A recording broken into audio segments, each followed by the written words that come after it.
We are here at House Education, Thursday, March 27th, 2025. We are having testimony today from the administration concerning appointments to boards and specifically appointments to the State Board of Education.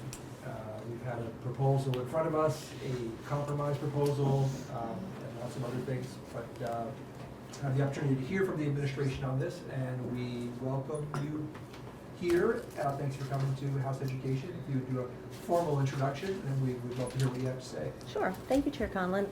My name is Jay Pershing Johnson. I'm Governor Scott's legal counsel. Thank you for inviting me here today.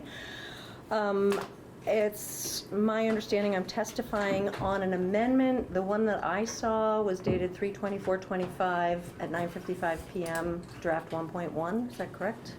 Sure. Yeah, let's Sure, let's go with that.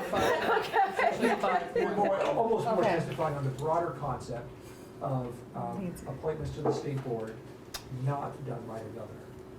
Right, and I think what's in the amendment is obviously going to be relevant because how it's done is obviously relevant to the separation of powers questions. So anyway, I know your counsel testified this morning, provided some legal advice, and I guess obviously I'm here to maybe provide some counterpoint.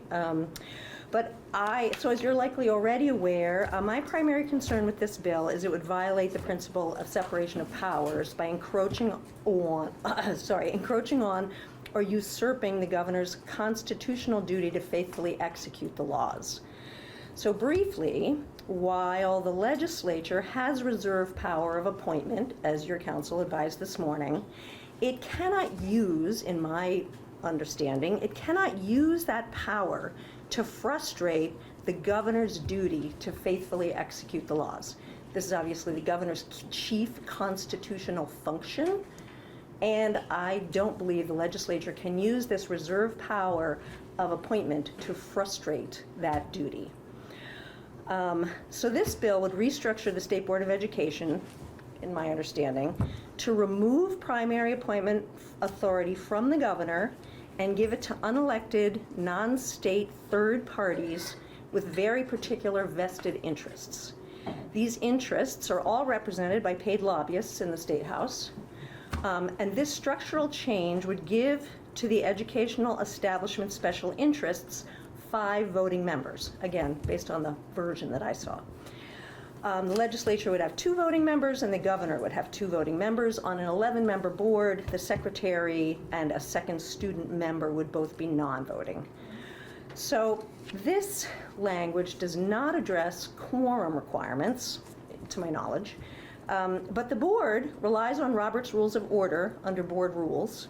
According to Robert's Rules, a quorum is the minimum number of voting members who must be present at a properly convened meeting in order to conduct business. So what this means is, for a board with 9 voting members, this would be 5 for a quorum, and a majority vote could be as low as 3. This education establishment special interests would control 5 members and could thus act without or regardless of the participation of the executive branch or the legislative branch members, right? They could act alone. They could call a meeting, whether the legislative branch or the executive branch showed up or not, wouldn't even matter because they would have a quorum of 5 and could conduct business with as many as 3. The board, which would have executive powers under the current construct, would be an unelected entity, unaccountable to Vermont voters, to the governor, or to the legislature. So since I don't see changes to the board's powers, I'm assuming they are staying the same. But under 16 VSA 164, the State Board of Education is responsible for rulemaking, regulatory, programmatic, and implementation functions, as well as the authority to enter into agreements with other states and the United States. All of these functions are executive branch functions.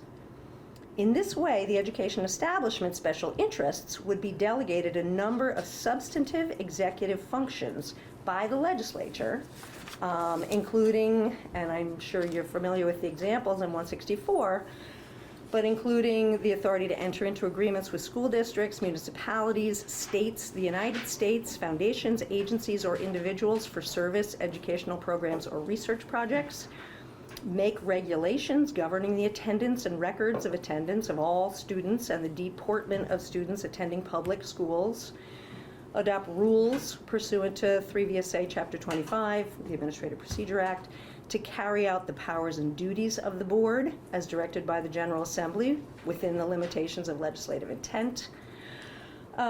Such things as adopt rules for the approval of independent schools, establish criteria governing the establishment of a system for the receipt, deposit, accounting, and disbursement of all funds by supervisory unions and school districts. Broad powers. And of course, the board is also responsible for vetting education secretary candidates to recommend to the governor.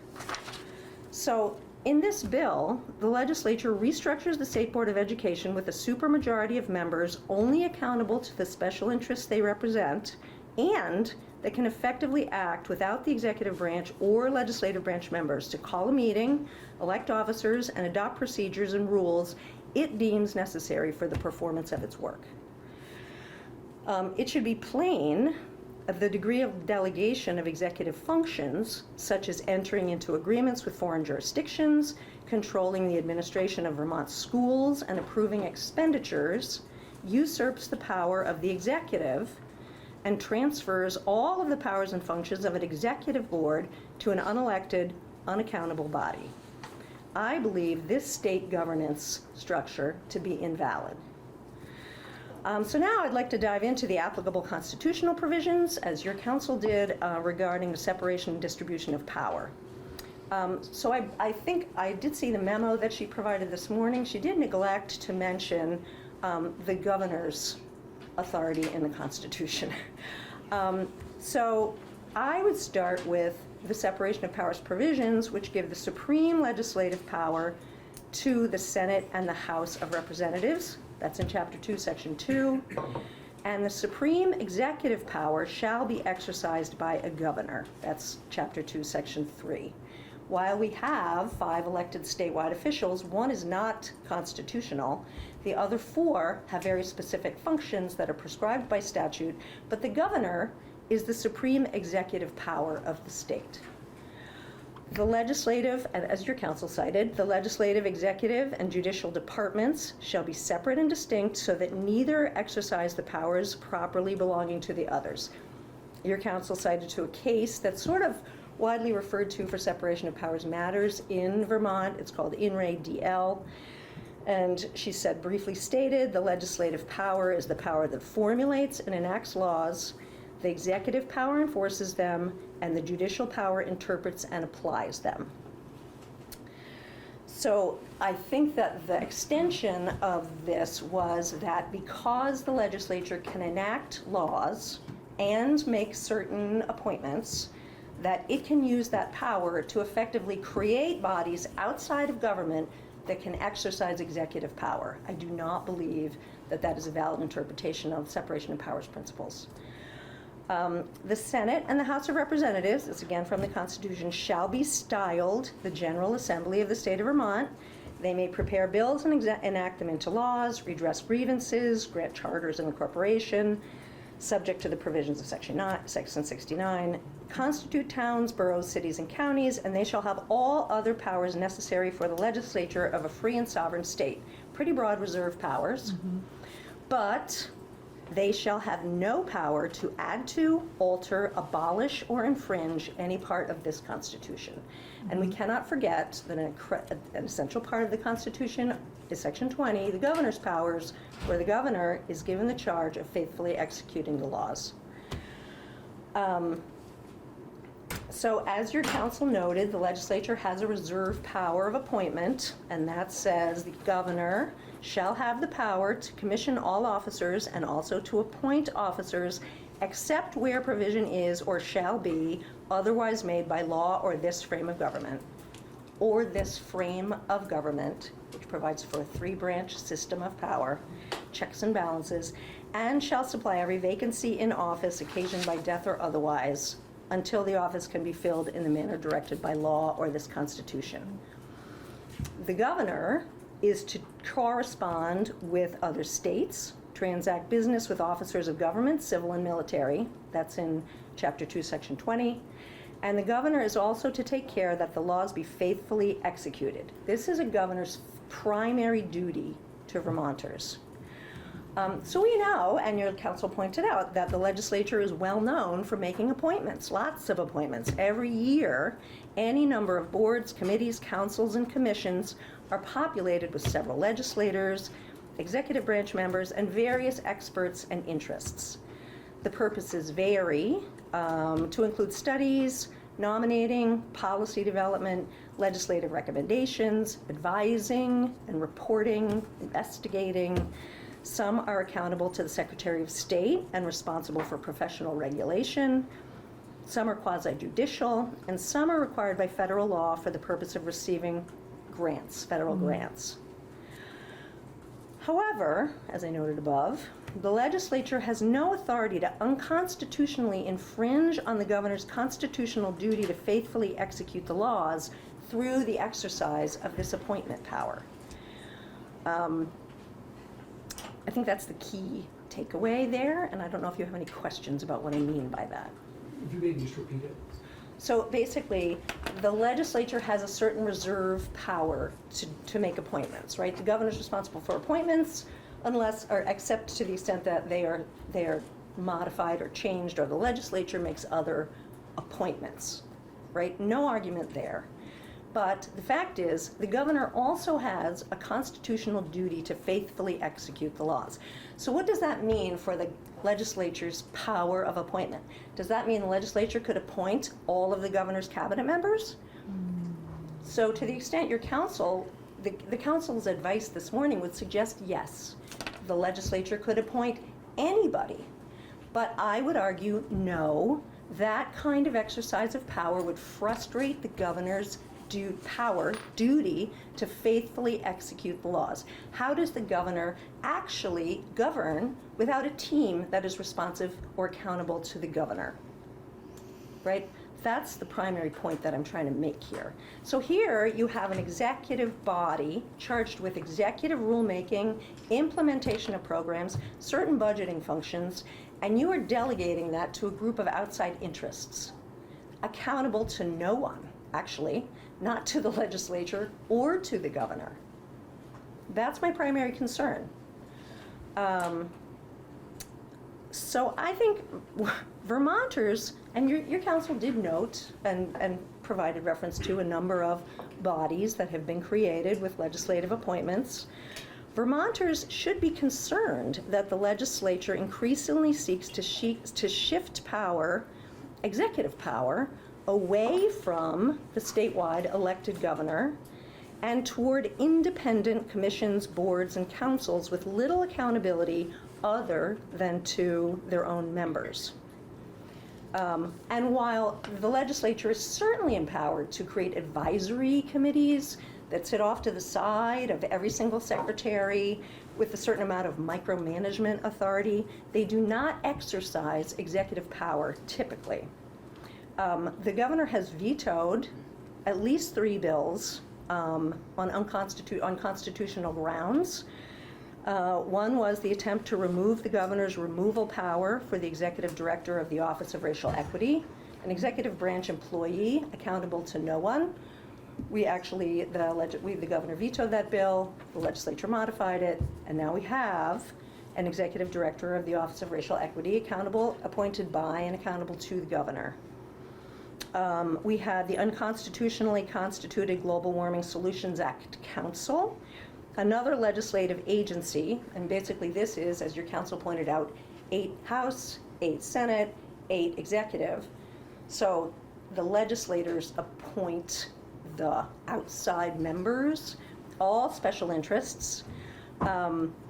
They also have a quorum. They can act with or without the governor's staff, leadership, who also sit on that council. In fact, the way that it works, because government really can't work any other way, is these councils can't function without the executive branch participation, right? the executive branch does the work. They have the staff, they have the expertise. So anyway, we took the position at the time that the Global Warming Solutions Act Council was unconstitutionally constituted. The governor vetoed the bill, the legislature overrode the bill, and it does exist. It has executive functions for... Suzanne, I'm very glad you pointed out the importance of needing the knowledge, support, and help of the executive branch on these commissions. Well, that's the executive function, usually, right? The executive branch does the work because that's the role of the executive branch. Executive functions for, on the Global Warming Solutions Act Council, executive functions of rulemaking, program development, and implementation are part of their charge. They have never exercised those functions, and they are accountable only to the legislature, only to those entities that appoint them. In this case, you have a board that is only accountable to the members who appoint them, and they are outside special interests with, again, paid lobbyists in this building. So, and then we had the delegation for the development of the Clean Heat Standard to the Quasi-Judicial Public Utilities Commission, with the ultimate power for approval of those rulemakings, of the rulemaking vested in the legislature. So again, that was a process taken completely out of the hands of the governor and placed into the hands of an independent entity accountable to the legislature. This is not how a three-branch system of government actually typically is designed to function. So I acknowledge, and I think probably your council has mentioned, that there is no complete separation among the three branches of government, right? There's lots of gray area. We have to work together to have government work at all. So the court, again in the case in Re DL, says the separation of powers doctrine does not contemplate an absolute division of authority among three branches. Practical realities dictate a certain overlap of the powers exercised by the three branches. But I think it's important to also recognize that a separation of powers issue arises when one branch of government is seeking to completely usurp the authority of another one. And I would argue that in this case, this is what's happening. So as, again, the court said in Re DL, again, also cited by your counsel, the focus of a separation of powers inquiry is not whether one branch of government is exercising certain powers that may in some way pertain to another branch, say the multiple advisory committees that are created and staffed by legislative appointees, but whether the power exercised so encroaches upon another branch power as to usurp from that branch its constitutionally defined function. Again, that being the governor's duty to faithfully execute the laws. As stated by James Madison, the court went on to say, where the whole power of one department is exercised by the same hands which possess the whole power of another department, the fundamental principles of a free constitution are subverted. There are two other cases I would point to. Brady v. Dean, 173 Vermont 542 from 2001. Although the separation of powers doctrine does not contemplate an absolute division of authority among the three branches, it does ensure, at a minimum, that no branch will usurp the core functions or impair the independent institutional integrity of another. And in Hunter v. State, 177 VT 339 from 2004, the focus of a separation of powers inquiry is not whether one branch of government is exercising certain powers that may in some way pertain to another branch, but whether the power is exercised so encroaches upon another branch's power as to usurp from that branch its constitutionally defined function. So here, again, the executive functions are being delegated to an unaccountable, unelected body. And I would argue that the Constitution does not permit the legislature to extend. Wait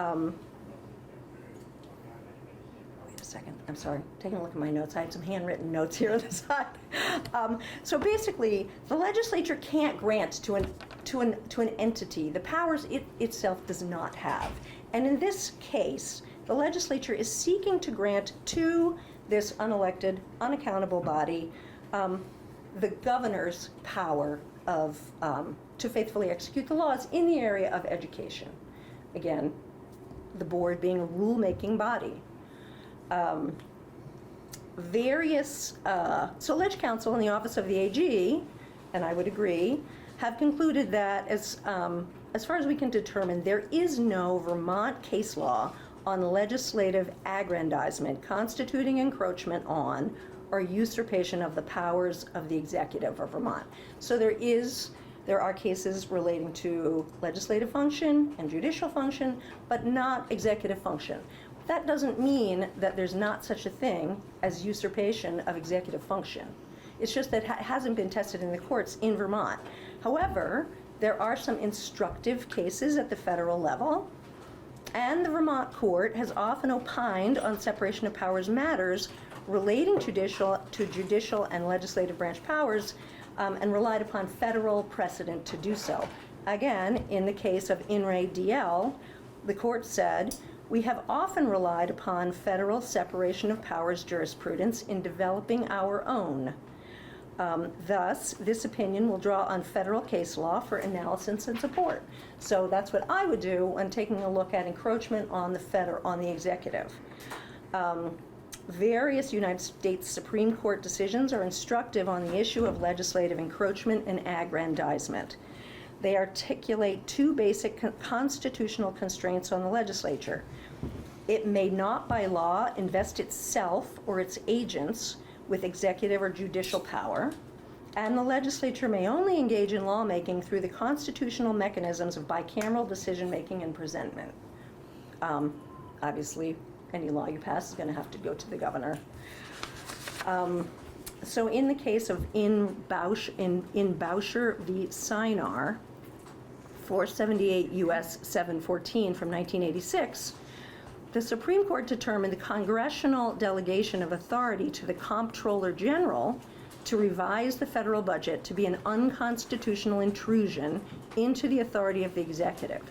In Boucher, the court concluded that Congress could not reserve for itself, and again, this is slightly different, you're reserving to an independent entity, the power of removal of an officer charged with the execution of the laws, except by impeachment. The court stated, to permit the execution of the laws to be vested in an officer answerable only to Congress would, in practical terms, reserving Congress control over the execution of the laws. The structure of the Constitution does not permit Congress to execute the laws. It follows that Congress cannot grant to an officer under its control what it does not possess. That's what I was trying to say before, very inarticulately. Mm-hmm. Here, you're not trying to assume governance as the legislature, but you are intending to give governance powers to an outside entity not accountable to actually anybody. In this case, not even accountable to the legislature. In the case of Metropolitan Washington Airports Authority, the Citizens for the Abatement of Aircraft Noise, this is 501 U.S. 252, 1991. The court held that the creation by Congress of a board of review composed of Congress members with veto power over decisions of a local airport authority's directors violated the constitutional separation of powers principle. Notable in this context, the court explained, one might argue that the provision for board of review is the kind of practical accommodation, which I think is kind of what you all are thinking, is the kind of practical accommodation between the legislature and the executive that should be permitted in a workable government. However, the statutory scheme challenged today provides a blueprint for extensive expansion of the legislative power beyond its constitutionally confined role. As James Madison presciently observed, the legislature can, with great facility, mask under complicated and indirect measures the encroachment it makes on the coordinate departments.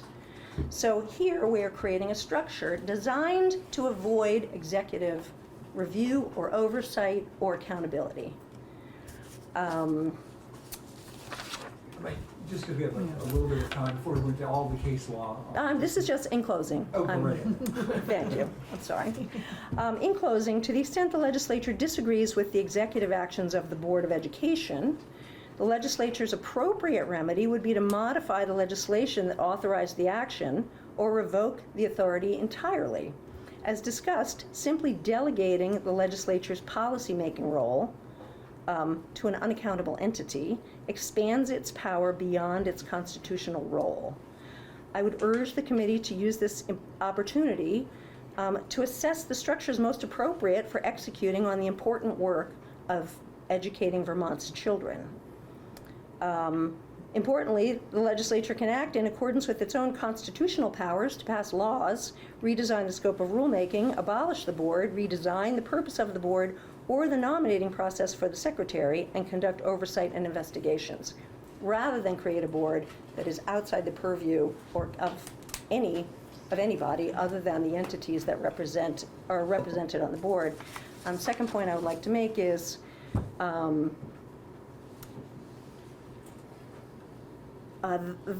like all other executive branch agencies, the legislature could assign substantive executive powers to the Agency of Education.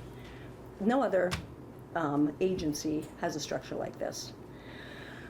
I just have a few other considerations for the committee. The first would be, it seems odd to seek the advice and consent of the Senate of these appointees. They are not accountable to the government. Senate advice and consent is a check on the abuse of power by the executive branch. I don't know what the point of advice and consent in this context would be. This bill also provides original appointing authority will fill vacated or expired terms. However, 16 VSA 162 authorizes the governor to remove a member for cause and fill the unexpired term. It's not clear whether this unprecedented structure was intentional. Also, I think Vermonters should be concerned about how you plan to address ethics and conflicts of interest. We know that lobbyists are active in this building. I would imagine they are lobbying the board. What is happening when the lobbyists are lobbying a board made up of their own members? So that's it for me. Thank you. Thank you very much. Thank you. This is our second good course in law school today. So Should have been a long one. The advice and consent part, I think that's existing law. Oh, the Senate? Yeah, but they are appointed by the governor now. Yes, yeah, I'm just saying it's existing law. Yeah, but the we'll Senate. We'll let the Senate deal with that, yeah. Yeah, but the Senate is a check on the governor's power. Right. Here, Because of the advice. this would no longer be existing law. This would be, there really is no point to advise and consent on appointments made by unrelated third parties. Oh, I see what you're saying. It sounds like one of the most concerning constructs of this is in sort of the way Robert's Rules works, and you can have a quorum of people who are unelected and unappointed by either the legislature or the governor, actually being able to execute the powers of the State Board of Education. Of the governor's functions, yes. Yeah. And I can appreciate that concern.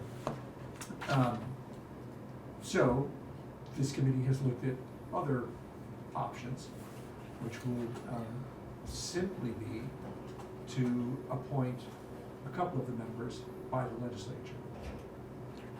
Period. I think that eliminates the concern of a quorum of unelected, unappointed people by the legislature. It frankly removes the concern about a quorum period. And I guess my only concern would be, again, depending on what it is, the number of legislators. Because again, the legislature does not execute the laws. So while you may have legislative representation on a board and that representation is de minimis, that's one thing. I mean, it does provide for a certain amount of micromanagement by the legislature of the executive. But to the extent the legislature or its appointees, agents, are governing, that would be unconstitutional. I'm not sure I see that. If we had we'll just take the State Board of Education, which has 10 voting members, I think. All appointed by the governor. All appointed by the governor. Yes. And let's say 2 of them, instead of being appointed by the governor, were appointed by one by the Senate and one by the House. Well, that We're would. saying that that's unconstitutional? No, I did not say that. I said that it would depend on the number, and if the number is 2, I mean, it's an interesting construct, but I don't think it would rise to the level of unconstitutionality because it's a de minimis number.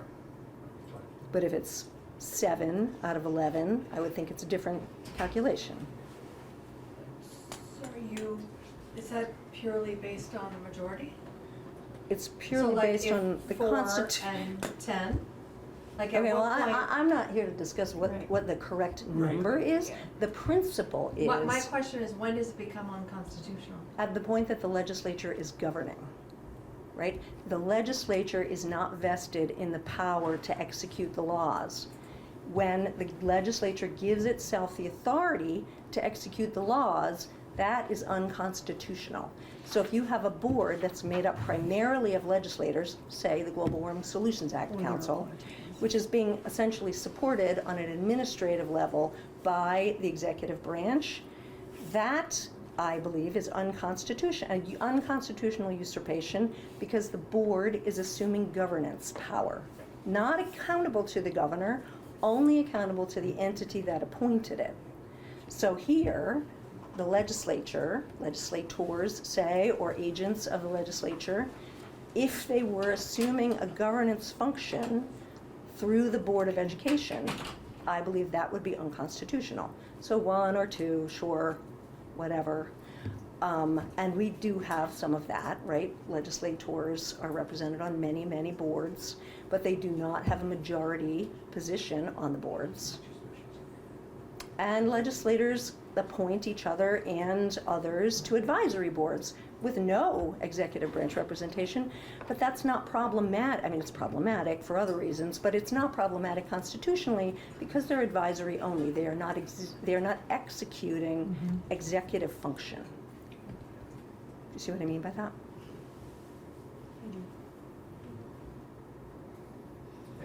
Fascinating. Other questions before we let you go? And I think, thank you very much. Thank you. Sure. Appreciate it. Yeah, no, Appreciate it. my pleasure. Thank you. Committee, the budget is on the floor right now. Sure. I think we can assume it's gonna be roll call. I would assume. So should why probably- don't we go there quietly and the least disruptively as possible? And then, how far does the yield? How many in between? Okay, House Education, Thursday, March 27th, 2025. The committee is continuing to discuss a strike all amendment to H.454. So committee, I feel like, one of the things we've sort of discussed, some of the concepts we've discussed in the bill, we've sort of added to that. This will give sort of the field and school districts an opportunity to sit with it and get used to some things. Time has passed since we last met. We've all received lots of emails and talked with people at the superintendent's office. Sort of the evolving nature of how this works. I'm going to use this time to sort of offer up the opportunity to revisit places. I know some of you have come to me and said, I'm still not comfortable here, I'm still not comfortable there. And I would ask that this be done in the spirit of this can help me get to a yes on this bill. So, let us talk about, there's been a number of concerns, both from the field and from some members here, about class size minimums. So, I think we need to go back and have a conversation about that. I would ask, legislative council just to pop that up on the screen.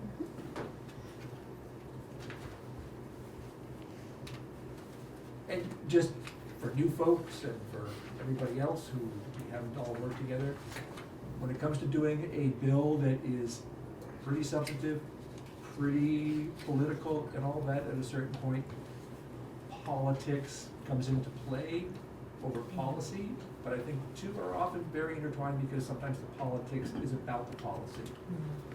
That's sort of at the point that we have reached in our discussion. Let me just say, my goal tonight is that we are done by 7. Okay. I think we will not necessarily talk about independent school stuff. We'll save that to be our sole topic area for tomorrow, Okay. but we'll see how we go.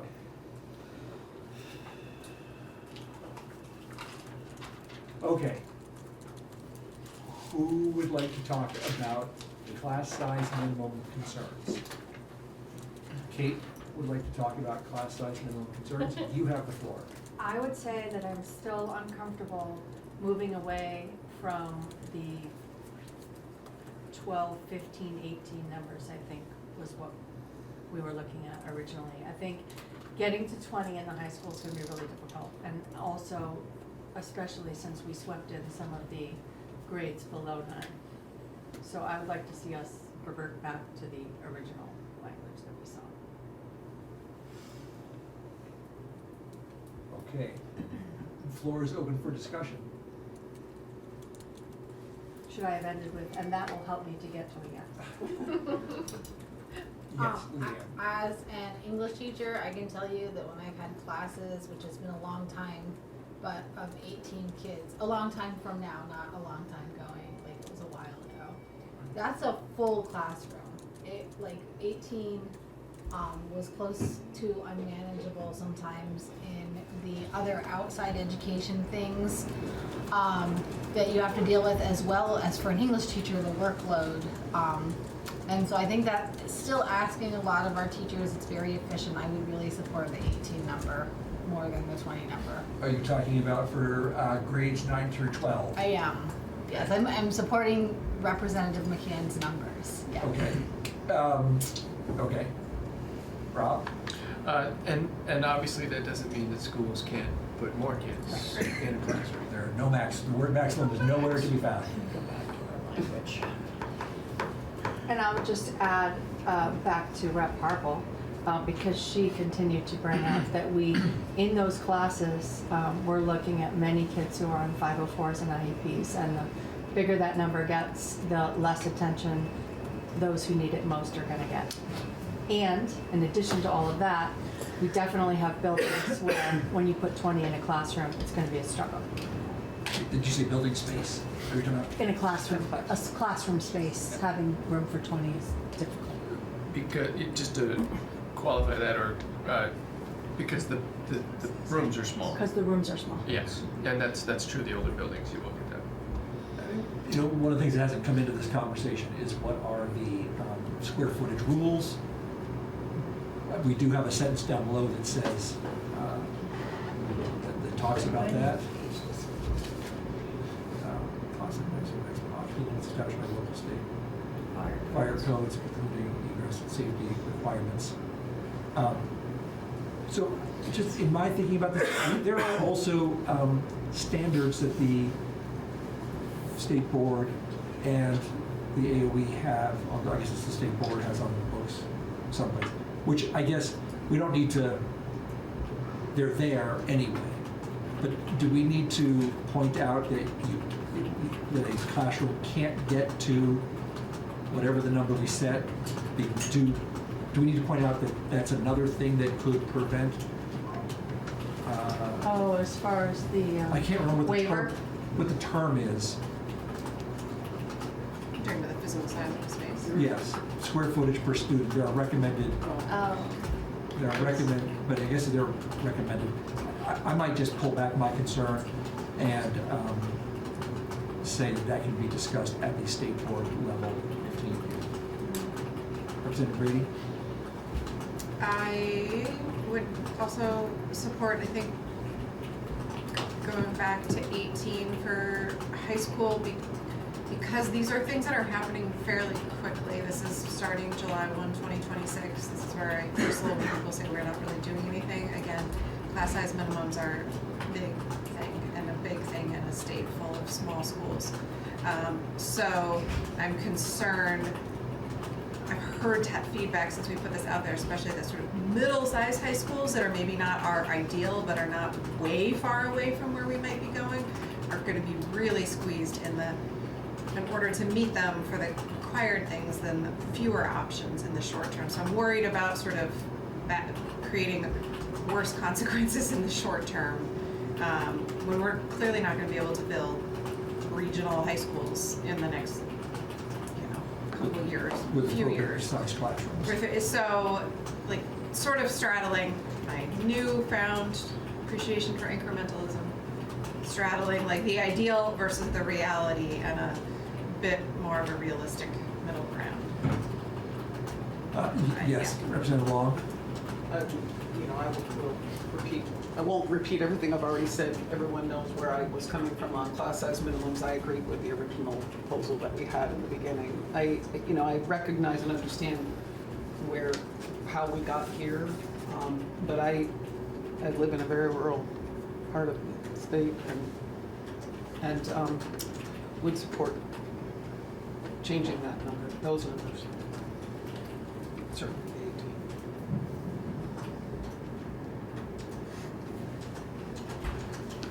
This is not a deal breaker for me.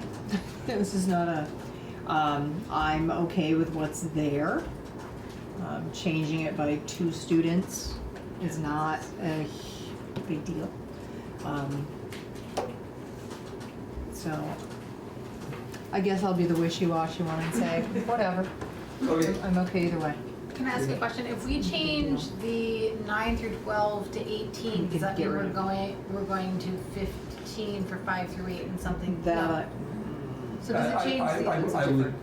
I would suggest, in the spirit of compromise, that we adjust height 9 through 12 to 18, period, and leave the rest of it as is.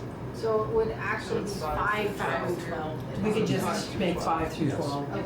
Just change that line, right? Get rid of lines.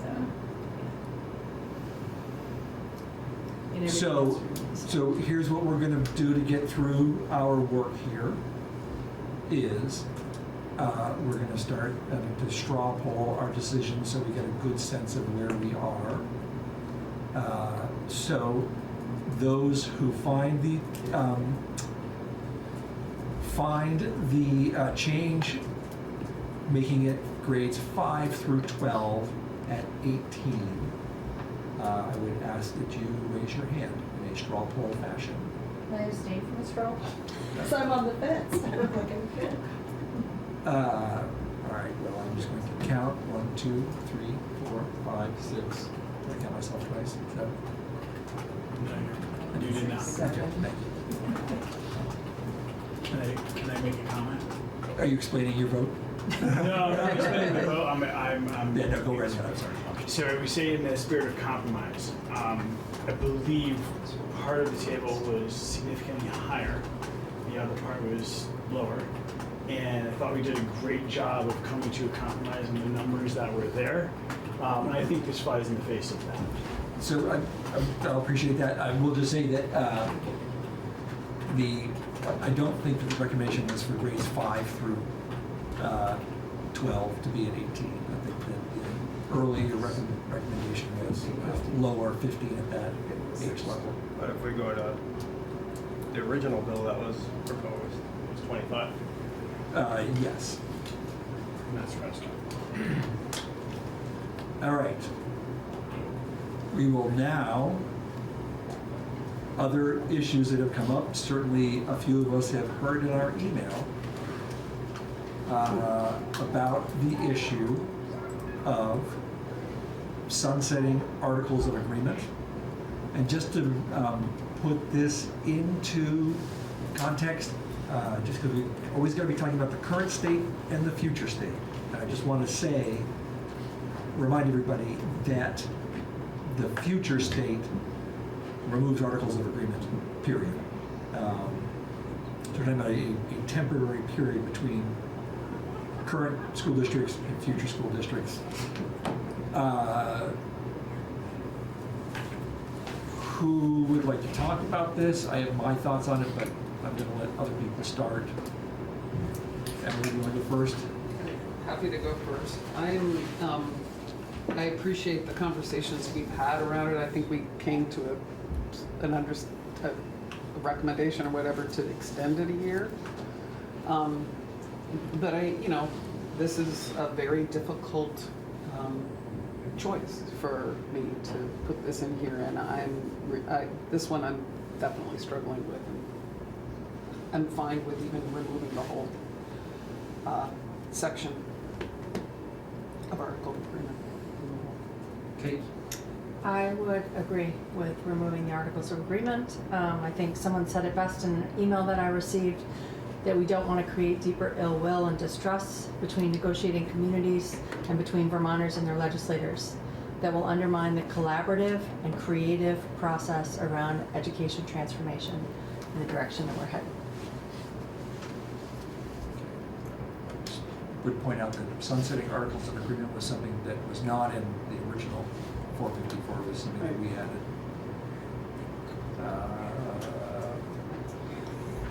Yeah. I don't think that rural Vermont is ready for this. They fought really hard to have those Articles of Agreement, and that's why Act 46 was able to go through, and I feel like to take that back now feels like a big slap in the face to the people that tried something new.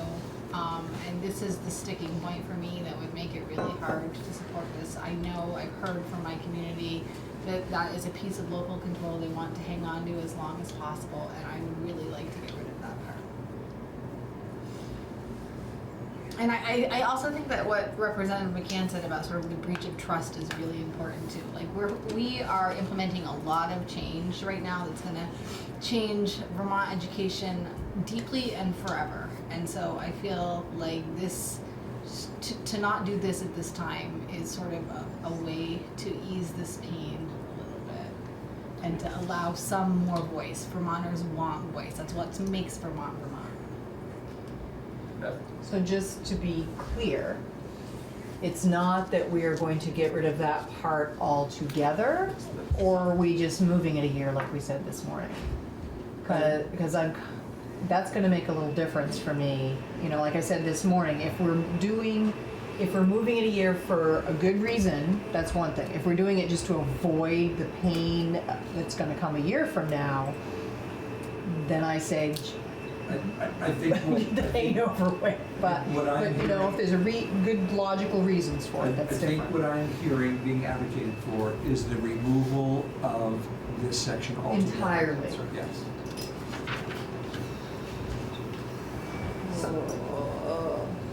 That's harder for me This one I have been twisted up in the whole time. I sort of philosophically agree to that school boards need to be able to operate, but I am finding myself between emails and just people I've talked with and all of that, that the difficulty of getting to where we are today within our school districts, our newly merged school districts, that to take this away is going to breed strong distrust not only among sort of those districts, but frankly between those districts and the legislature. There have been enough pulling the wool out, or the rug out from under us comments that I've sort of heard and thought about that has me not wanting to inflict more pain on fragile districts that frankly many of them are still smarting, even though we are 5 years or more removed from Act 46. I've gone back and forth on this with myself and with many others. And I guess if we are going to essentially impose pretty drastic change where this all goes away anyway, soon, in terms of the pace of change in schools, I've sort of come around to let's not impose that sort of level of distrust and fragility and all of that on school districts now. So Kate, Beth, Leanne. I would just quickly add to that conversation that when we heard from the superintendent who brought us towards GIS and looking at data, I think it makes so much more sense to look at the data before we start closing schools. We don't know which of those small schools are going to be like the little hub spots that are going to show up in the data. And like, if we close that school, but actually we needed it, Right. that's a disaster. So let's get the data first and then figure out which schools may or may not I would not be also- viable. So I would, and I'll bring everybody an update next week. I would just say that this, in fact, contrary to what I think a lot, does not stop the closing of schools. And I think Monday night, my school board and my community, they're going to take a vote on closing the Vermont Elementary School, at least sort of to the point of not operating classes there. With frankly, thorough discussion with the community, looking at the future of that school. Yeah. So my concern, and it's not a popular choice, it's not something I really like, oh, I just want to take away from the town, but it may be a necessary step, that it's going to happen soon anyway. The timeline for when this is going to happen, I'm afraid is just going to keep drifting further and further and further and further away, and we're going to be 10 years from now having, well, not us necessarily, having those same conversations. So as hard as the decision is to make, as awful as it is, we're gonna have to make some of those. So getting rid of the section entirely, I'm not as much a fan of as what we said this morning about moving it back a year. And I don't like, it's an awful decision. So. Casey here. Yeah, thank you. And with all due respect to the conversation we're having, I don't think we're making that many hard decisions in this bill right here. And I think this is actually one that we could make that is going to put us in this situation where we can start making tough decisions. And I'm gonna quote the governor here. He sent out a press release today, said we were elected to make tough decisions. And I feel like that's what we're not doing with this bill. And I feel like we need to start making tough decisions.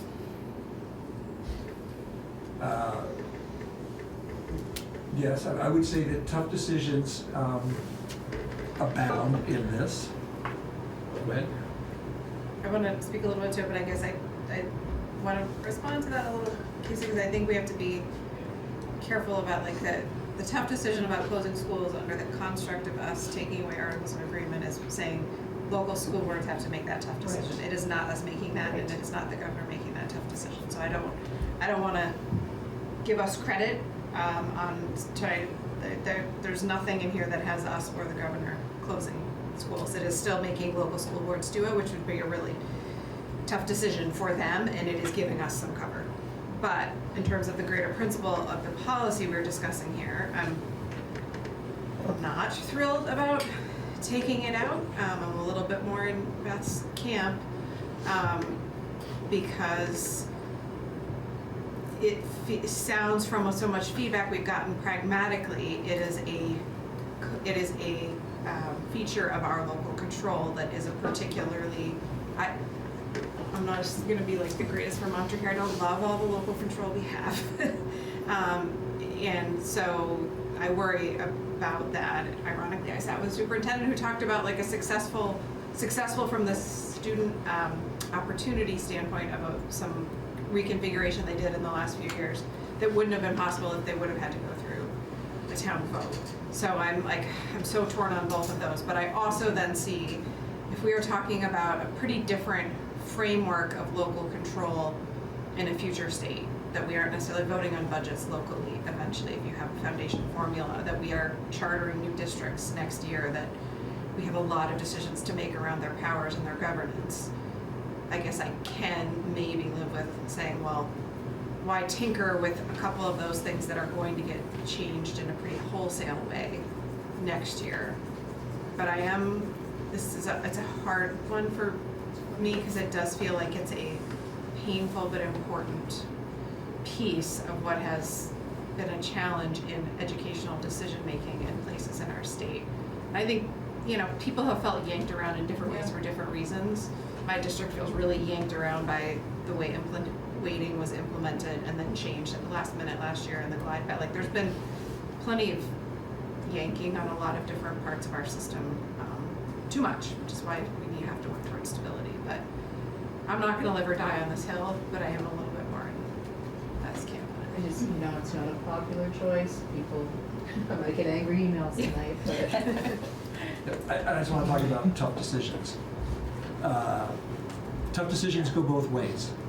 When we talk about accountability of how taxpayer dollars are spent and wanting more and greater accountability, that's a tough decision. And I'm specifically referring to our town tuition program. A bit more oversight on that, which we have discussed year after year after year. There has been an unwillingness to make that tough decision. So, tough decisions abound for all of us. I would add that putting into statute class size minimums is a pretty big deal. I would actually second that and say it's a very big deal. And I'm watching it unfold in my district right now.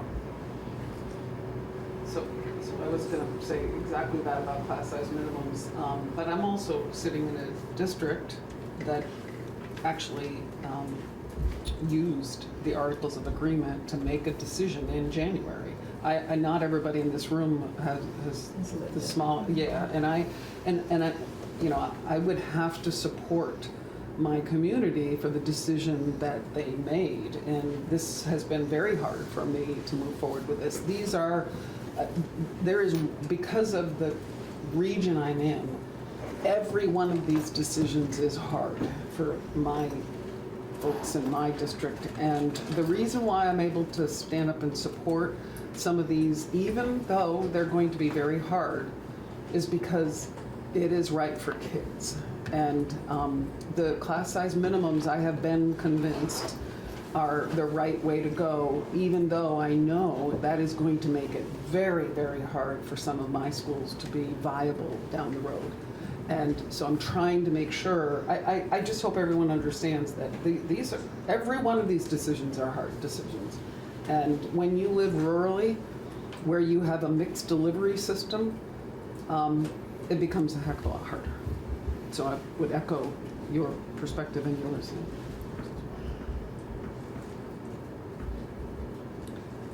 I think that by honoring our Articles of Agreement, something that you said, Chair Conlon, was really important, was that it also doesn't stop schools from consolidating, and I feel like will also give communities the opportunity to watch some communities choose to consolidate because they know that that's the best thing to do. Honestly, I'm so torn on this because as a teacher, I do think some consolidation is good, but as a Vermonter, I know that Vermonters do not like to be told what to do. Mm-hmm. And this is an absolute truth. It's true. And if we give them the opportunity to see for themselves how it's worked out and benefited other communities, then, you know, maybe they will eventually get there. And then the other thing that sort of is embedded in my choice making my heart in this is like just thinking about the history of Vermont, and you know, we can say all we want that like, is it what's best for kids or what's best for grown-ups, but people really truly feel that the schools are the heart of their communities, and there is this, you could call it a perception or you could call it an observation depending on which side you're on, that bigger fish are coming in and eating the little fish and just telling our towns after 200 years of like farming there and working their lives away and keeping these towns going in really hard places for centuries, that now they don't get to exist anymore. And I just cannot be a part of that.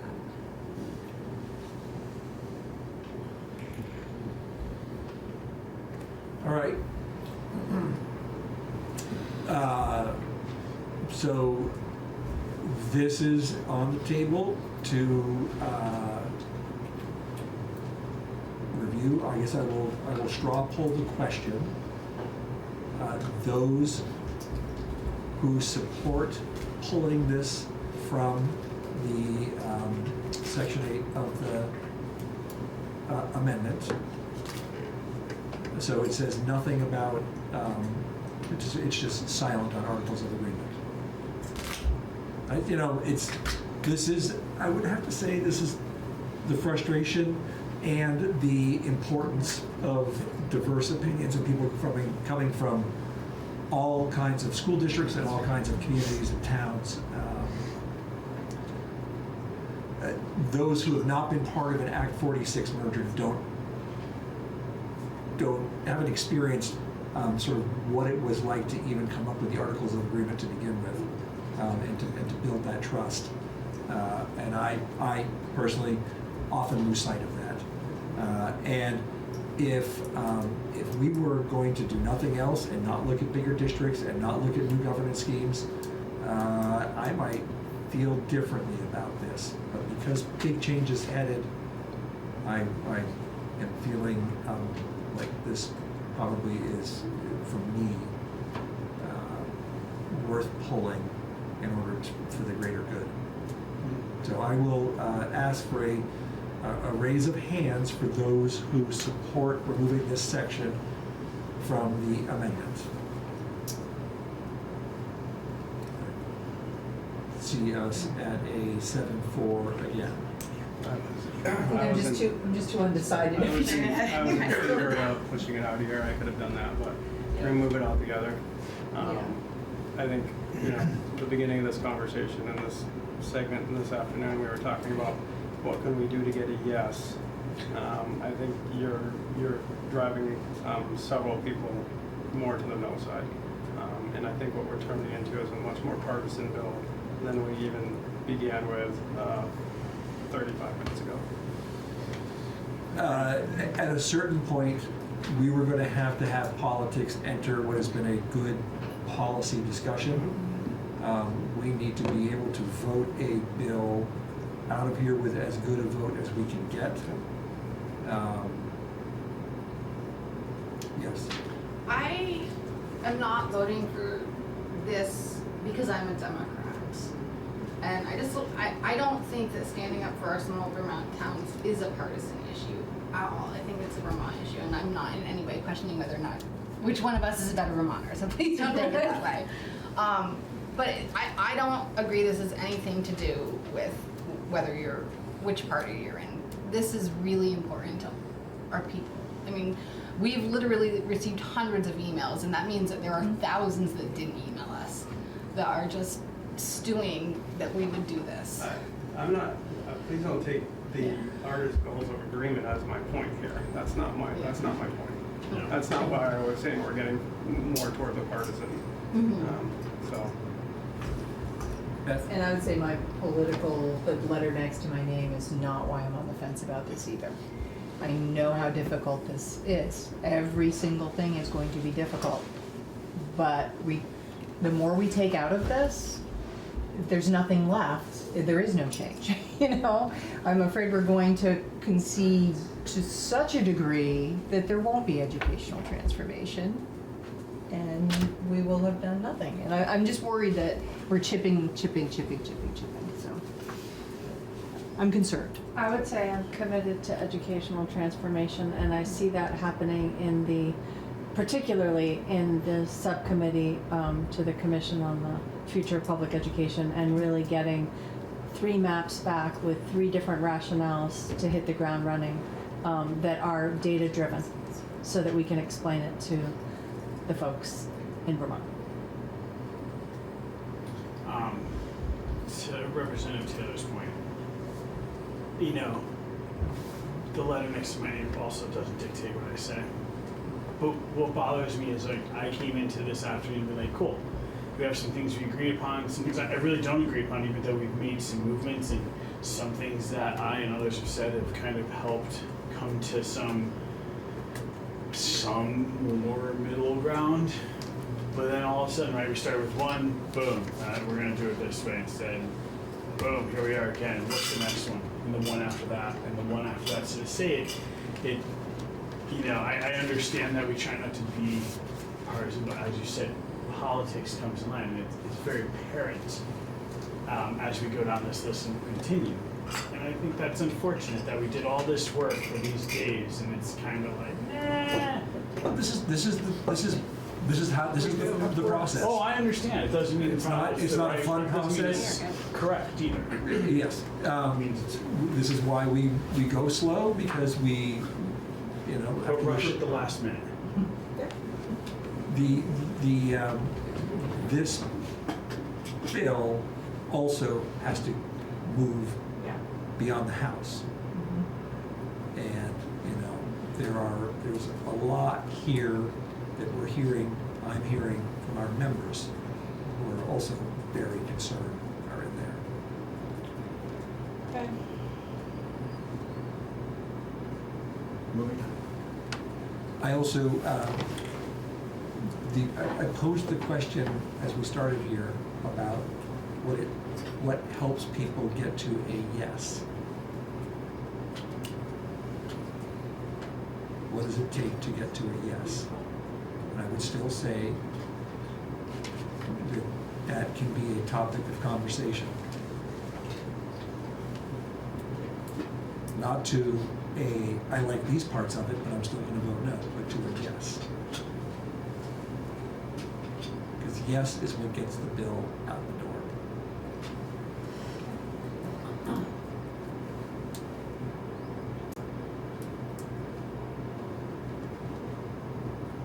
We knew it was going to get tense. Oh, yeah.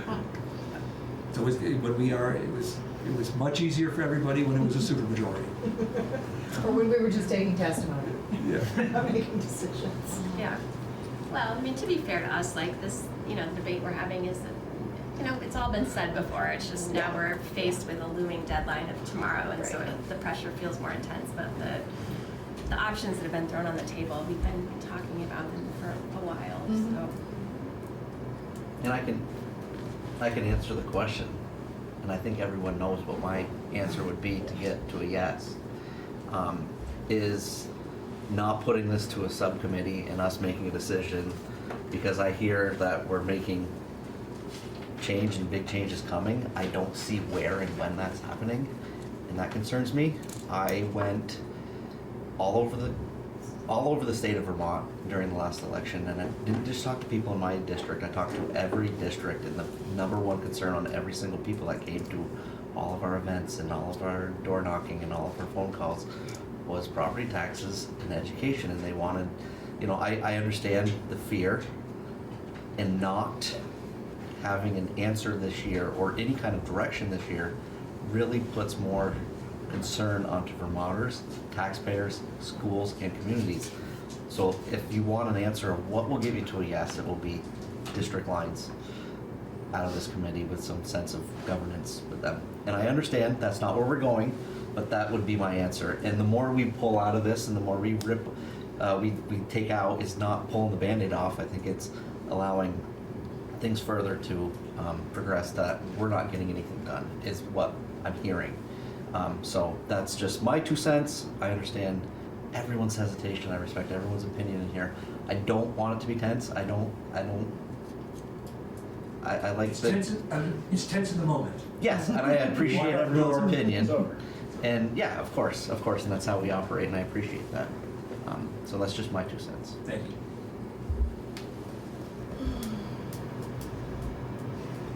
I too I probably have not visited as much of the state as Casey. However, through being on the commission, I have been in many parts of the state, and I will echo the concern about affordability. Affordability comes with scale, and I think we're moving in that direction. I've also heard, if you hurry, you break things. And I'm feeling a little bit more cautious and feeling the need to do this right. And so that's what gets me to a yes. Do I favor creating large districts with a small school board making all the decisions in the future? It scares the bejesus out of me. Honestly. But I am committed to moving us in that direction because I know it's the right thing to do. I just feel we need to do it at a different pace. Erin? I think it's still overall a pretty aggressive pace, and I think unless, you know, we really could agree on what the fiscal difference is of just district lines, we're talking about such complex work here, and that we're gonna disagree and probably find some different data sources about just what financial difference district consolidation makes.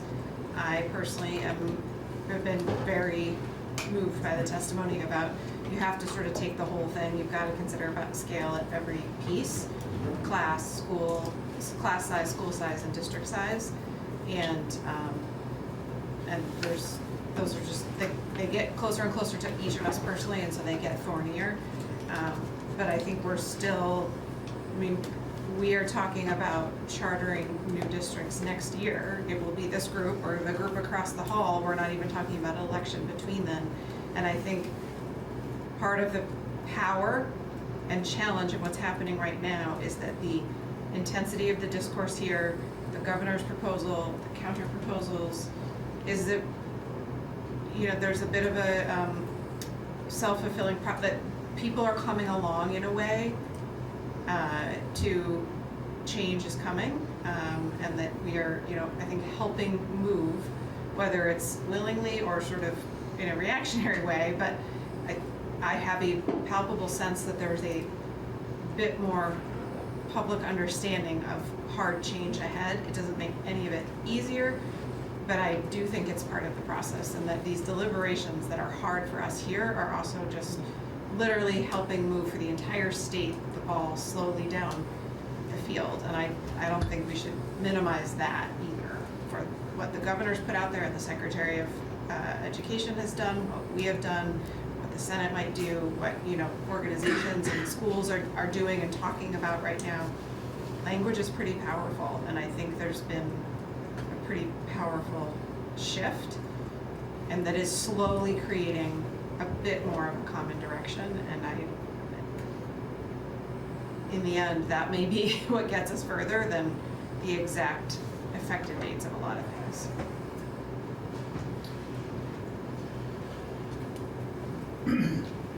So you asked the question, what gets us to a yes? I'm gonna say that I don't know what gets me to a yes, but I do have questions that could,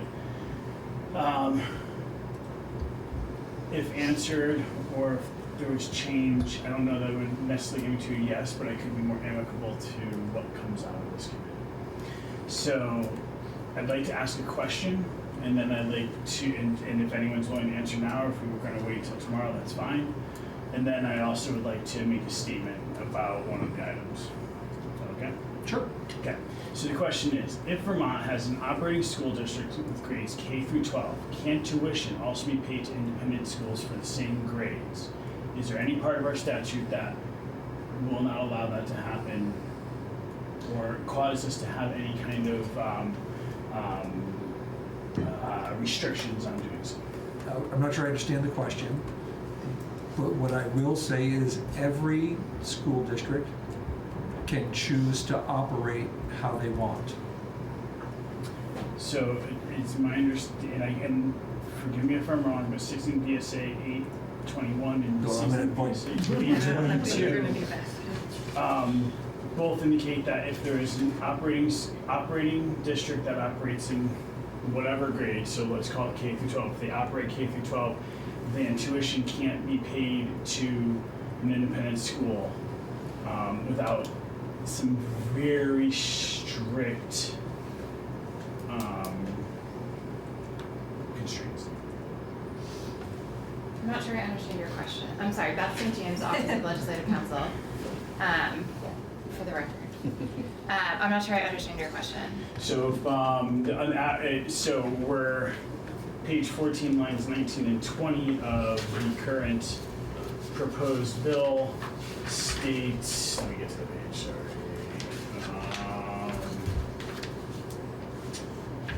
States, under the direction to the subcommittee drawing the maps, provide for the education of their residents by operating kindergarten through grade 12.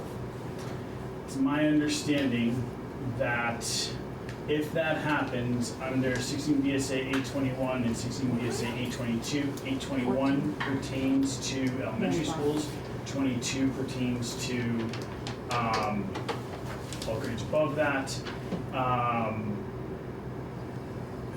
Basically K through 6, there's a requirement determination by the Secretary of State that has to happen to be able to tuition to independent schools. Grades 7 to 12, there's a little more flexibility. However, there has to be if it better serves a specific student, or there is a vote allowing that to happen. And so there has to be a voter approval to be able to tuition out to a school. So right now you don't have to go through that to tuition up, but the second they all become operating K through 12, we now run into an issue with those two statutes from what I read. I'm so sorry. I think what, can I try to rephrase? Maybe an example. I think you're asking if under today's world, can an operating K-12 public school system also tuition to an independent school? Correct. In any situation or in limited situations? Any situation. No. Okay, so if we make every district an operating district, that is what happens to every district. No, No. you cannot. If you make every district an operating district, K through 12. you get to pick how it works. That kind of goes to the chartering discussion, Okay. how that works. I guess I don't know, but until that chartering is done, this rule applies. Current law. Current law applies, so if we don't get to the governance piece of it for 1 year or 20 years, this is what lives. And What you're pointing to is what the district boundary subcommittee shall consider. Well, no, if they meet, right, but if we guys them with, they have to be operating districts of K through 12. The second that happens, unless we have governance saying otherwise, this is the law. And therefore, within a year or 3 years, you could decimate the independent school population. All right, so let me just respond to that by first saying, number one, this issue is going to be our topic for tomorrow. Yeah, well, And it's all I want to say about it. But the governor's proposal also calls for all operating districts. However, Hold on. And, this goes to keeping taxpayer dollars within a taxpayer-funded and taxpayer-controlled system. And I would say, when we talk about hard decisions, this would qualify as a hard decision. and I guess where I'm going with it is, And right? so, a hard decision that sometimes you got to be willing to make. So, and what I'm saying is, I'm trying to give you the thing. So I was just saying, is there, I know that this is a concern for not just myself, but even the body politic. Is there a way in what we're doing or charge to the subcommittee to remove this concern, right? So I brought it up because it's a concern. Is there a way to get through that concern? And I don't know that there's enough willing to or not willing to, but that's. So I would say, Josh, you're not the only one with that concern. And I think it is an absolute topic to take up. And then I get the second thing I said, there was one other thing. I'm restructuring how the board is appointed. I'm not. I after hearing the testimony today from both legal counsel. That's our next, after we sort of wrap up this conversation, that's our next topic. But taking I up just in wanted to do detail. the two things that I said I would. Thank you, appreciate that. And I would just say that both of those. Every time I look your way, Love the sun. I know. Is it this one? yes, thank you so much. It just happened. too. Actually, I find it very effective too. I like that. Yeah, Representative Brady. To the point you were just raising and the concern, I think I misunderstood as well, and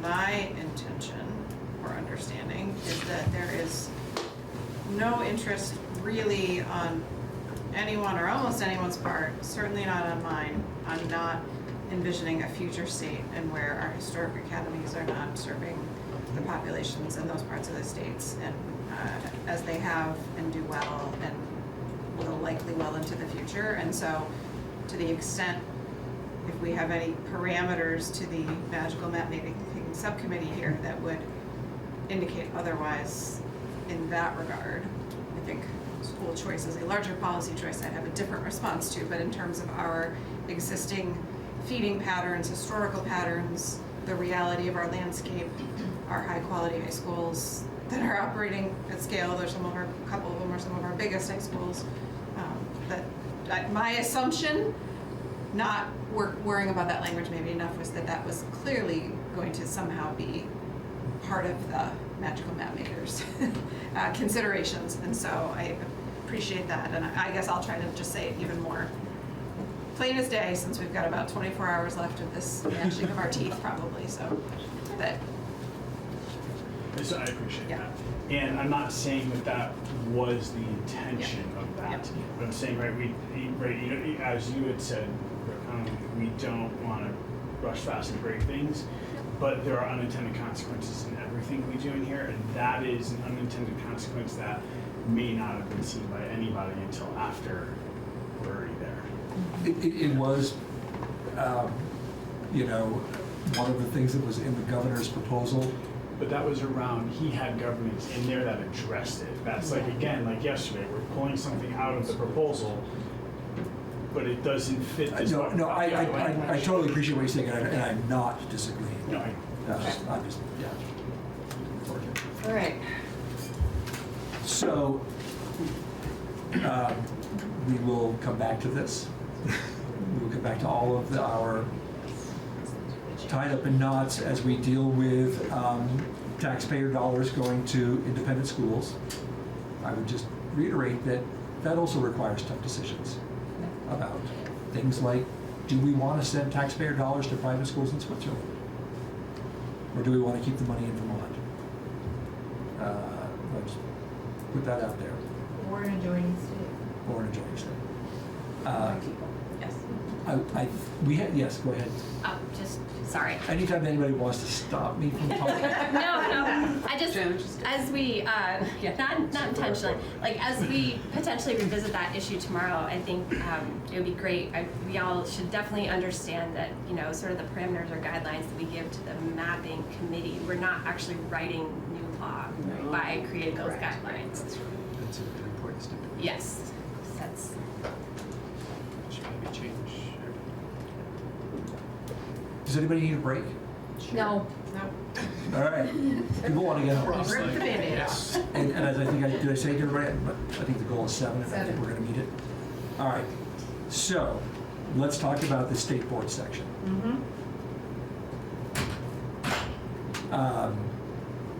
I will offer my opinion just to get the ball rolling. One, I thoroughly enjoy anytime Legislative Council explains to us interesting court cases and constitutional powers. I think we have had some excellent lessons, and I just want to appreciate that, not only this particular issue, but when we had John Gray in and talking about some of the previous issues. I just thoroughly enjoy it. It almost makes it worth being here, going through what we're going through now. Your memo is long. I'm glad it's worth it. And I enjoyed learning that the power of the legislature is absolute. I'm trying to interpret that as best I can. That all being said, I felt a note of caution enter my thinking as the administration's attorney talked about sort of the very unlikely but totally possible situation of a quorum of the State Board of Education under this format being able to have the power to vote and do things. I'm not sure I have been a fan of this anyway. I do worry about conflicts and all of that. I am, however, a fan of the state board having a little more balance in who appoints representation. And I'm not, so let me just say, after having listened to the administration's attorney saying, 2 people appointed by the legislature is de minimis and is not an issue, I come back to that concept that we were discussing earlier. I continue to feel like that the governor can continue to have his number of appointees, but I would like to see 2 of the full number. I'm not advocating adding more people, but that I would like to see 2 be appointed by the legislature, or by the House and by the Senate, which is the typical practice. I think it's a minor chance to assure balance and voice on the State Board of Education. That's my statement. Period. See what let's see what. I'll run out the flagpoles and do some. Kate. I would agree with the things that you've said, Rep. Conlon. And I would like to add a little snippet from an email we received. The sole appointing authority given to a single administration raises concerns about the board's ability to be independent and nonpartisan. Even the perception of a politicized board impacts the trust in the institution. I'm all in favor of dropping off the V's up there, and I would push for 4 being appointed by the legislature. So we're back to picking numbers. Beth. The part that really struck me, and I'm probably going to go strong, the legislature can't delegate to another the powers it doesn't have itself. We ourselves do not have the power to govern. We have the power to write the laws. To what? To write the laws. We don't have governing power as a legislature. So for us to give that authority to someone else is not constitutional, even if we have 2 people.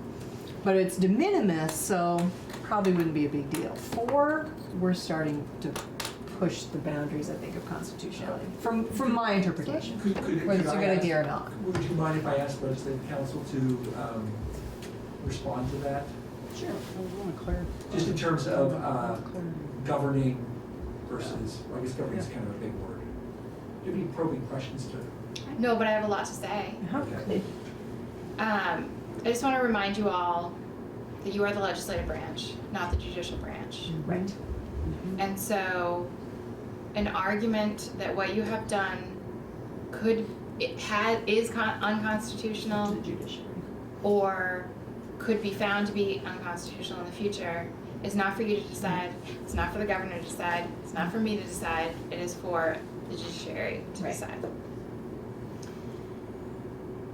I see this appointment process as I struggle to understand how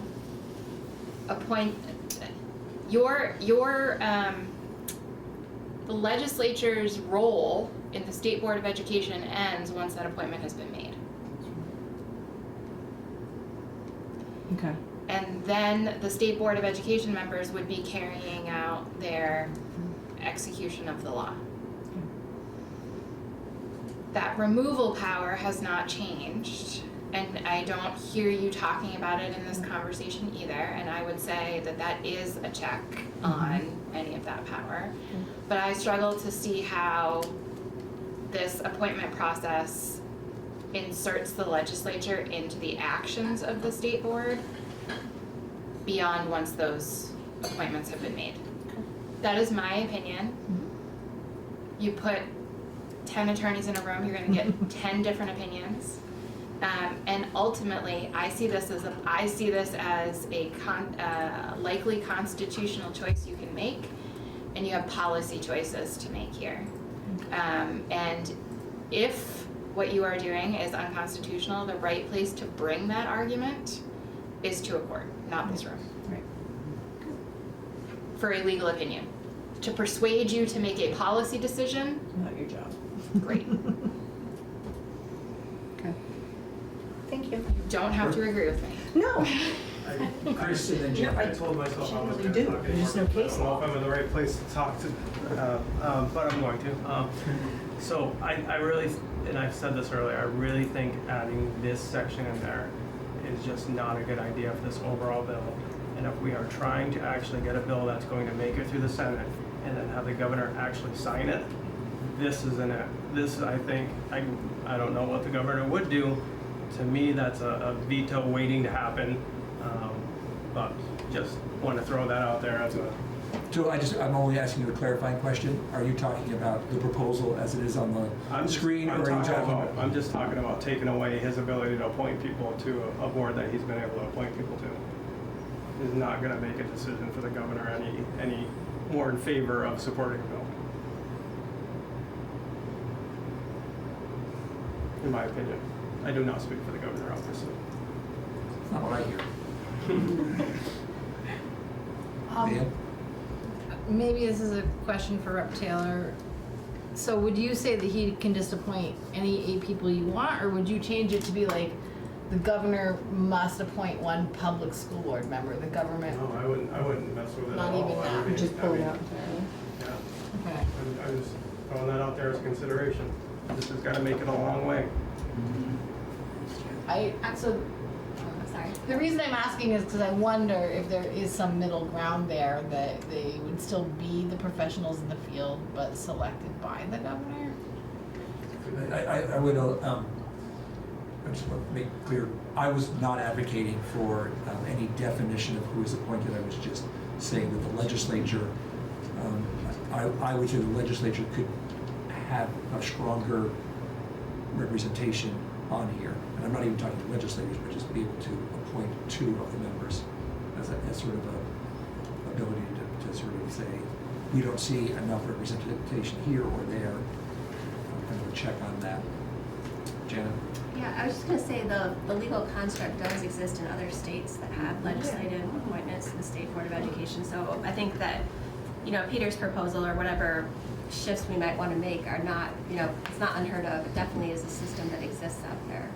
So, I mean, I'm in favor of it, adding at least, 1 or 2 legislative appointments. My feeling on this is really based on what we are, the fact that we are embarking on hopefully a major transition in how we do education in Vermont. The legislature is asking a lot of the State Board of Education, but I also feel like the legislature should have a little bit more of a voice, and I'm saying a little bit more of a voice on the State Board of Education. I'm going to go Brady, go Rich first, and then Brady. So, I keep hearing, right, the representation of those in the field. So my question is can someone tell me what roles in their life each of the members of the current board hold, right? Because it's my understanding that they do, a portion of them at least, do come from the field. Am I incorrect on that? Yes. Right, Well, it all depends how you want to define the field. All aspects of Well, it. I mean, we could, I don't want to talk about individual members, No, but if you look at their, if you want to go online and look at their bios, you'll see that. So I guess the question would be, it seems to me that we currently represent the field as it may be currently, and that has traditionally been the way it is. It doesn't seem like the representation hasn't reflected the educational landscape. So to say that we want to make sure it reflects that landscape, I think it's a hard circle for me to square, because we currently do that. So we're saying we need to do this to do that. And I don't know, I just struggle to find the common. I would say, Josh, not everybody agrees with that.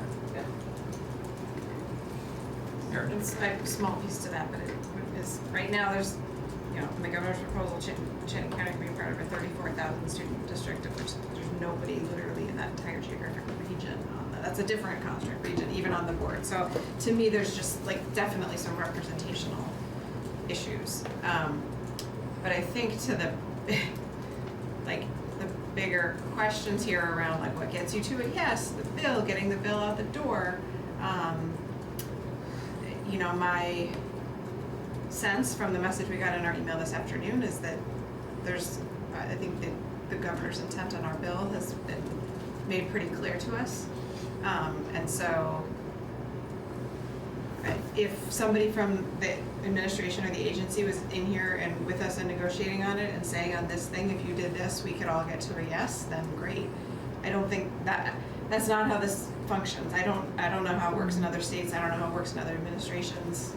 You know, I have fantasies about like just all the stakeholders are sitting around here and we work these things out as we go, and so you know what's going to happen.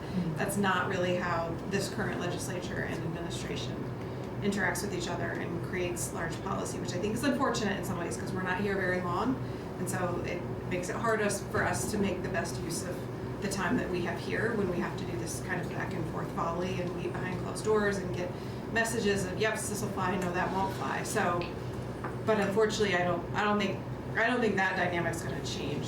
Certainly not in the next 24 hours and not in this session. And so I guess I'm not sure. I hear your arguments. I think we all have to make them. But to me, I got an email today that said saying no to your bill on lots of things. And so that makes me not want to back away from policies that I think are the right thing for our state and the future of education in the direction that we are all somewhat pushing in the same. There is a little bit of common ground here, I think, in that we are all pushing in and we're coming at it from very different ways, and it's going to be hard and long and ugly, but I do think we're so, in that regard, the part we're pushing on is the bill out of this committee, and so, you know, unless somebody's going to come in and say, well, if you just don't touch the state board, then yeah, we're ready to support this bill. That's a different conversation, but that doesn't seem like the communication we received tonight. KCIC.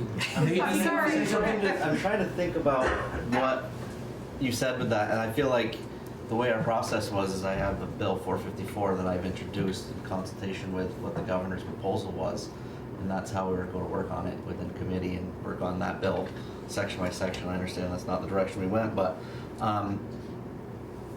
I too get a lot of emails. I read them all. I listen to my constituents. I talk to all my people, and I think we're just this state board thing. I don't know what. And Peter, you did. I will. Sorry, Chair Conlon. Excuse me. We're after 5. We're after 5. Okay. I think you're the only one that has answered my question in my head. Is what are we trying to solve with this? The thing I heard you say was, in the future education is we want a say from the legislature side. As far as like any other argument, I don't understand what we're trying to solve by changing up the board. I don't know what it solves with the governor. I've seen the governor the current governor make some appointments to this board that were, if you want to say political, they were not people from his party that has been appointed. I don't know what we're trying to solve by taking away his ability to, or a governor's ability to appoint a board that will do the function of the executive branch. And I appreciate your comment on that, is what I'm saying, is that that's the only reason I've heard so far. Thank you, and I guess I'll just reiterate, yeah, I do believe that we are moving forward with some major change in which the State Board of Education, which is one of the things I think we've all agreed on, is going to play an important role. I will again say, it's not only that I believe the legislature, to the point of only 2 people, should have the ability to put some input on this board, but I think it can also operate as an important check against something like the fact that, as Aaron was pointing out, if you look at the proposed Franklin, Addison, Chittenden County region, being that, or I guess let's say Chittenden County, is there anybody from Chittenden County on the state board now? I don't know. And I'm not saying that's right or wrong. All I'm saying is that there is an opportunity for another branch of government to play a role in that. I was just going to add to that. I mean, you know, we probably could disagree a little bit around the table about whether our current appointment system is working and representing all the people we want it to represent. But also, I think we're in a really interesting moment where we can't always trust that the way things have always been and worked out is going to continue on into the future, you know, without people setting up some guidelines to ensure that it does. Like, I think, you know, there's some volatility in a lot of our systems, and so if we don't try to, you know, put some things in writing about how we want things to continue to operate, I think that can be dangerous in the current context. It feels like a lot of different things can happen week to week, so. I want to point out one small thing. This stays the same regardless of who the governor is Right. and who the legislature is. It could be we could be a progressive governor and a progressive legislature. So regardless of the politics, the policy would remain in place. And even, you know, so if you have a super liberal governor, I would still say that it would be good to have the legislature be able to have a little more input onto the makeup of the State Board of Education.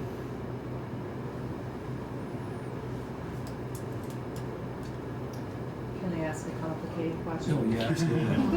I'm good at that. That's kind of why I'm here.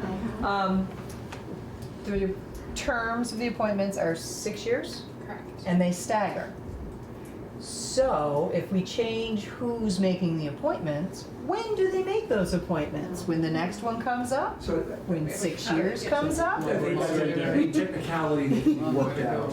Okay, Yeah, I just, We'd have to stagger them. I wasn't sure which version I needed to read because 2 people is different than what we had this morning, so.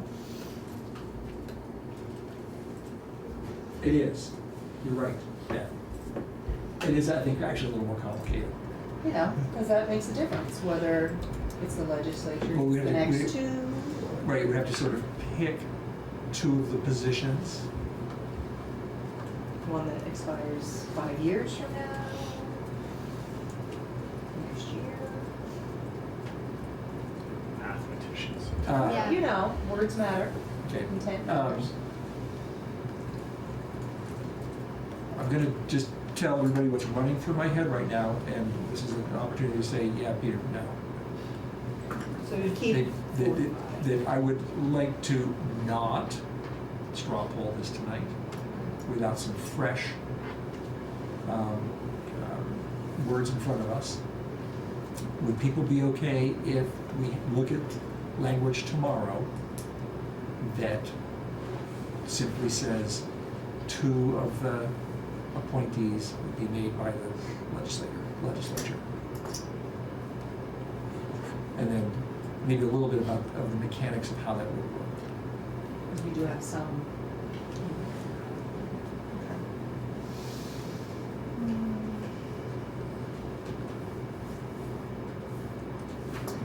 So, yeah, we were just gonna put that on. We're already gonna wait till tomorrow for other things. All right, so I just wanted, so that sort of brings us to the conclusion of the things that, and not really a conclusion, if only it all looked that way, but the things that I wanted us to sort of talk about, straw poll, all of that for today. So I just want to say that leaves for tomorrow. The floor I think we have a relatively good ability to be in here. The floor looks pretty mellow tomorrow, would you agree? I would agree with that. Okay. Is the digital Oh, the digital thing. privacy thing is actually gonna happen tomorrow? It is, I'm not, Chris, could you give us an update on that? Yeah, I believe it's going to be tomorrow. I don't know. We don't know if there's an amendment. There's an amendment. There's a committee amendment. That's right. So there's definitely a committee amendment, but I don't know about the We hard. look at 342. Yeah. 342 or some of that possible. And then for tomorrow, we still have to talk about dates. I think that was a conversation that sounded like we needed to work through Dates. dates of when, the final section of like when things No, are. effective dates. That seemed like a question a couple times. And my question is a question that Beth had asked either earlier or yesterday, I can't remember. Are there going to be new sections added to this when we're walking through? No. I don't think so. Well, I'm not sure. Intent. Oh, I'm sorry, we have some like. No, I'm talking like, are we gonna have a Like substantive, whole new just intent. thing that we're gonna have to noodle through for? Yeah, maybe not. Who knows? Okay, so that's a good one. Are there any surprises planned for tomorrow? No. Okay. Rob, you've had your hand up for quite a while now. I appreciate your patience. My shoulder. I have a concern, and it's something we just we threw down and we didn't follow up, and I'm not sure that we had much discussion. I blacked out a couple times. I don't know. School size. I've got some concern from some constituents. Very concerned, and I know that we've talked. There are waivers, possible waivers, this sort of thing. And now I'm thinking, if we do class size minimums, does that solve a problem? Could you put up the school size language? And I was actually thinking of Jay Hoop's map, and I think I counted schools under 450, and they were like close to 30, I think. Okay, so I'm just going to have Beth read through it for us. It is the intent of the General Assembly to encourage the efficient use of public funds to modernize school infrastructure to deliver identified 21st century educational goals. It is further the intent of the General Assembly that each public school operating grades 6 through 12, or some subset of those grades, shall have a minimum average daily membership of at least 450 students, at least in part by providing a robust state aid for school construction program that is driven by standards for quality for public schools, geographic accessibility, statewide enrollment trends, and capacity and scale that support substantially equal educational opportunities for all Vermont students. So I read this as saying that is our intent, with a strong realization that if there isn't the actual building to do that, you can't really have it.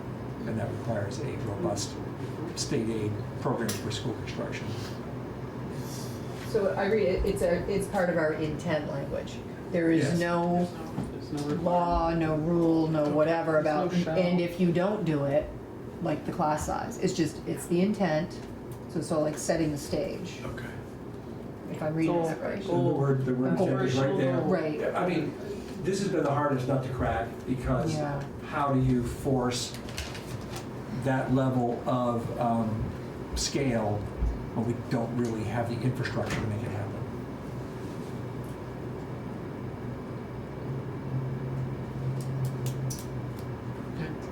Yeah. Are we gonna do the construction piece in a separate standalone? It's in here. Because we, We wouldn't be able We to had to, move it as I know that that's where we were going, I just think I was trying to put the soft sell into doing it separate. we separately, we have we're beyond the crossover deadline, so it'd be nice to, wouldn't be able to. we need to make it happen. Ian?